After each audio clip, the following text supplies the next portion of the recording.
1941년 서양인 최초로 일본 고대 미술사로 콜롬비아 대학에서 박사학위를 받은 존 카터 코벨, 15세기 일본의 선화가 세슈 연구라는 박사학위로 완성된 그녀의 일본 고대 미술사 연구는 아이러니하게도 일본에서 수십 년간 머물며 와장창 무너지고 말았습니다.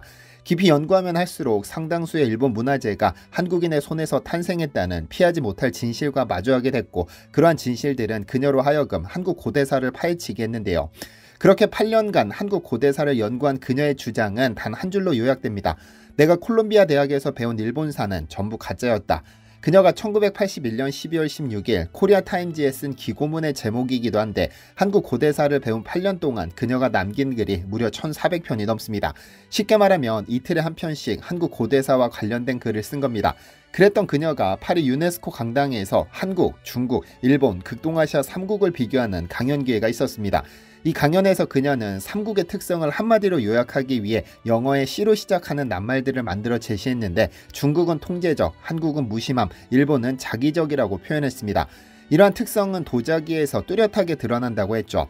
그녀는 중국 도자기의 경우 가마와 유약의 사용을 철저하게 관리한 결과로 특히 도자기에서 완벽의 경지를 이뤄냈다고 했죠.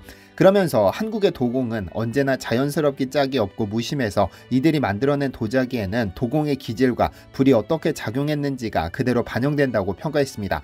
그런데 일본 도자기를 자기적이라고 평가한 이유는 명확합니다.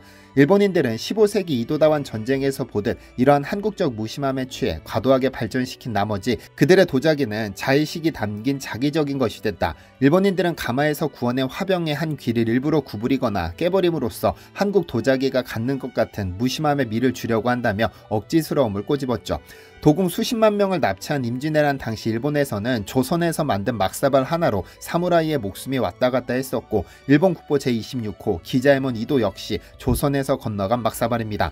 용도를 정확히 알 수 없어 막 쓰기 때문에 붙은 이름 막사발이 가진 무심함이 그렇게나 멋져 보였나 봅니다. 그러니까 이미 400년 전 일본은 강제로 도공들을 납치해서라도 조선을 따라하고 싶었던, 다시 말하면 한류가 불었던 겁니다.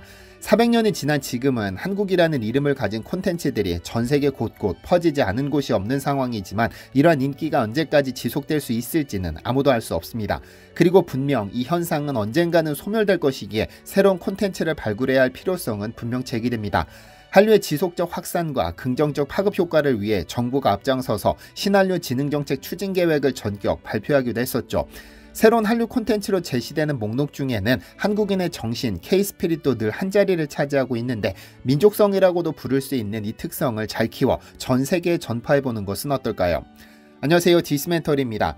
매년 10월 3일이 되면 우리나라 국민은 누구나 법정 공휴일을 갖습니다. 개천절, 즉 단군왕검이 우리 민족 최초 국가인 고조선을 건국한 날을 기리는 하늘이 열린 날이니까요.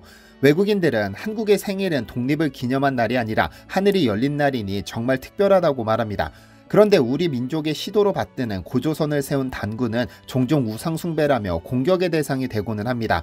약 20년 전 전국 초중고등학교 및 공원 등에 약 368개의 단군상이 세워진 적이 있었는데, 일부 종교단체가 초등학교에 세운 단군상의 목을 자르거나 훼손하는 일이 발생하기도 했었죠.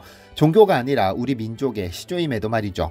그런데 충남 천안 목천읍 독립기념관 맞은편에는 높이 33m에 이르는 국내 최대 단군상이 하나 있습니다. 우리 고유의 뿌리를 살리고 이를 전 세계로 확장시키기 위한 목적으로 설립된 국학원이 자리하고 있기 때문인데요. 이 국학원에 대해서는 잠시 뒤에서 다시 설명하기로 하고, 우리 고유의 뿌리를 조금 살펴볼까 합니다. 흔히 21세기는 소프트 파워의 시대라고 부릅니다. 이 개념은 하버드대 케네디 스쿨 학장을 지낸 세계적인 정치학자 조셉 나이 교수가 창안한 개념으로, 소프트 파워란 강요나 돈이 아닌 마음을 이끄는 방법으로 원하는 것을 다른 이들로부터 얻는 능력을 말합니다. 그리고 나이 교수는 한국은 문화 분야에서 강력한 소프트 파워를 갖추고 있으며 전 세계에서 가장 위대한 성공 스토리 중 하나를 썼다고 극찬했습니다. 분명 앞으로의 세계는 기존의 무기나 힘, 돈 등의 파워가 아니라 남을 해치지 않는 부드러운 방식으로 상대방을 설득하는 것이 더 큰 힘을 발휘할 겁니다. 그리고 한국이 가지고 태어난 가장 강력한 소프트 파워는 바로 홍익정신입니다. 다른 나라에서는 고난의 시기에 성인이 등장하는데, 한국은 성인이 나라를 세우고 다스렸다. 이는 제22대 프랑스 대통령을 지낸 자크 시라크가 남긴 유명한 말로 한국을 가장 잘 나타낸 문장입니다. 보통 난세의 영웅이나 성인이 등장해 국가를 통치하는 경우가 많지만, 한국의 경우는 전혀 정반대의 길을 걸었습니다. 이미 완성된 성인이 국가를 세우고 다스렸기 때문에 다른 나라들과는 확연한 차이가 생길 수밖에 없습니다. 시라크가 말했던 성인이 나라를 세우고 다스렸다는 말은 단군의 고조선 건국을 일컫는 말로 5000년 전 단군왕검은 고조선을 건국하며 건국기념으로 홍익인간과 제세이와를 내세웠습니다. 홍익인간은 잘 아시다시피 널리 두루두루 인간을 이롭게 한다는 의미이며 제세이와는 세상을 다스림에 있어 그 이치에 맞게 다스린다는 의미입니다. 그런데 특히 홍익인간의 경우 상당히 고차원적인 철학입니다.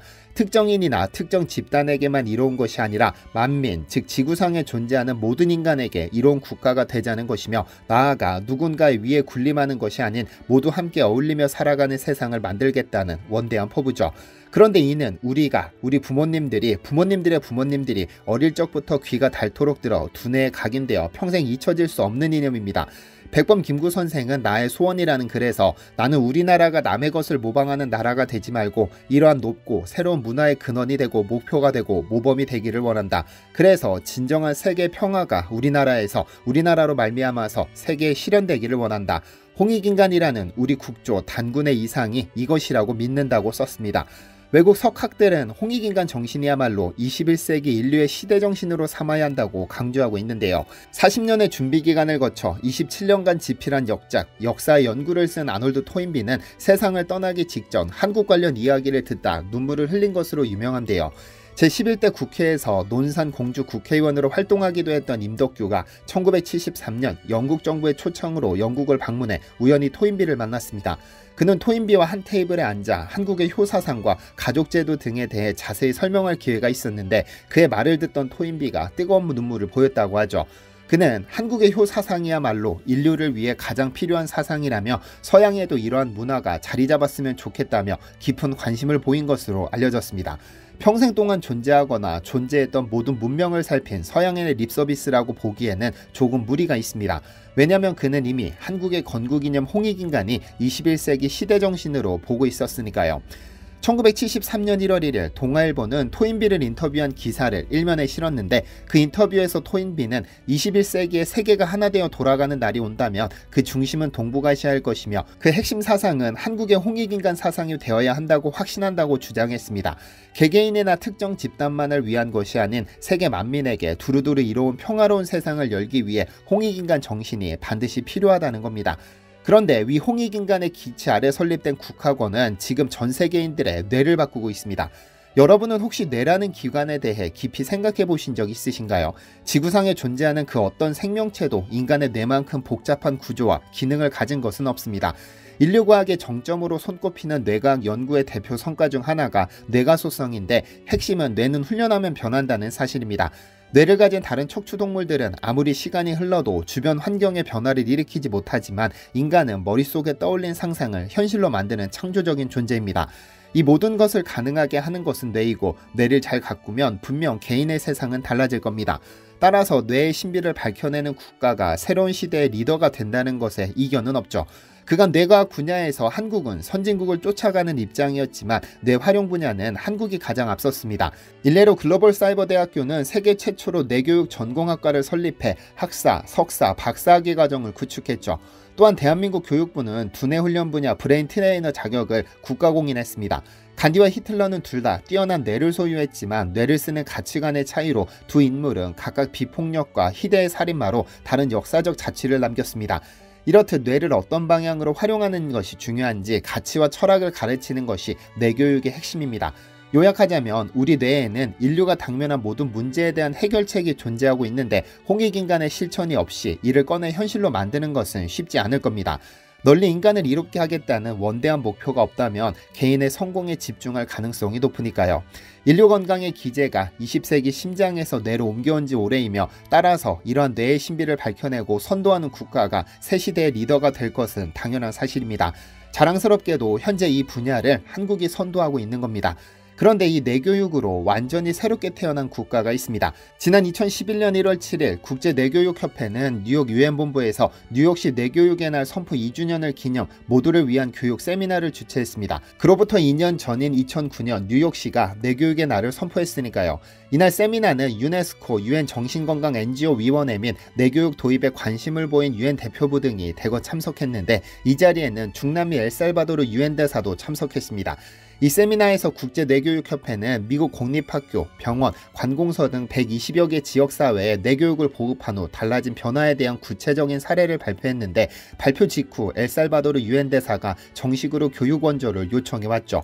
엘살바도르 외교부 및 교육부로부터 정식 교육 원조를 요청받은 내교육협회와 글로벌 사이버대는 2011년 5월부터 약 2달간 공립학교 한 곳을 대상으로 시범 프로젝트를 시작했습니다.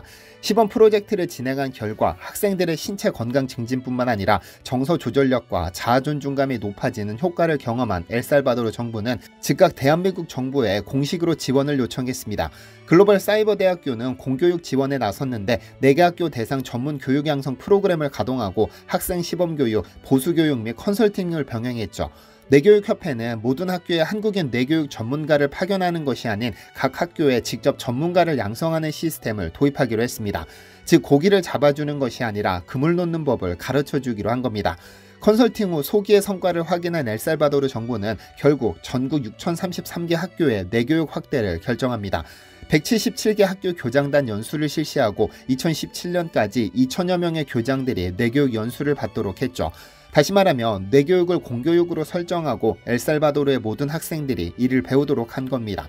결과는 어땠을까요? 오랜 기간 내전으로 빈곤에 내몰린 아이들의 교육 환경은 척박했습니다. 대부분 아이들은 스스로의 안전을 위해 갱단과 연루된 직업으로 진출하기를 꿈꿨고, 이 때문에 항상 긴장 상태였으며 정서적으로도 불안했습니다. 밝은 미래를 꿈꾸는 것은 사치였죠. 상황이 이렇다 보니 마지못해 출석하거나 출석하더라도 몸만 왔다 갈 뿐 머리에 남는 것은 아무것도 없었습니다. 그런데 뇌교육 실시 3년 만에 경천동지의 기적이 일어났습니다. 매주 1회 선생님과 학생들에게 뇌교육 프로그램 중 하나인 뇌체조와 명상을 실시하도록 했는데, 이 과정에서 자신의 내면에 관심을 갖기 시작했죠.